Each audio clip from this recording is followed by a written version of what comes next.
கடைகள்லாம் பார்க்கும்போது புதுப்பிச்சிருக்கீங்க, ரொம்ப நல்லா இருக்கு, விசாலமா இருக்கு.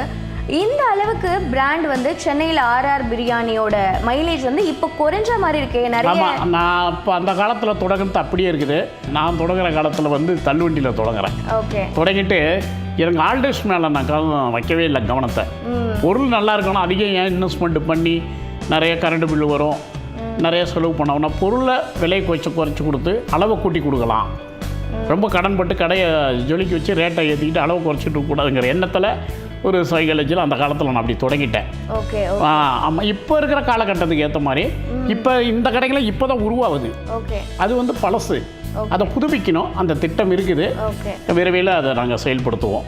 நீங்கள் வாடிக்கையாளர்களுக்கு நேரடியாக ஒரு பிரியாணி வழங்குறது ஒரு ரகம், உரிமம் இன்னொருத்தவங்களுக்கு கொடுக்குறோம் அப்படின்னா நம்மள மாதிரியே ஃபுல் எல்லா பயிற்சியும் எடுத்து ஒரே மாதிரி தான் இருக்கும் எல்லா கிடைக்கும். ஆமாம், நாங்கள் அதை கண்காணிக்கிறோம், அதுக்கான டீம் இருக்காங்க. ஓகே. மாஸ்டர் எல்லா இடத்துக்கும் இருந்து நம்ம தலைமை கிச்சனில் ரெடி பண்ணி தான் என்கிட்ட இருந்து ட்ரெயின் ஆகணுங்க தான் போங்க. நான் ரவுண்ட்ஸ்லேயே இருப்பேன் எப்போவுமே.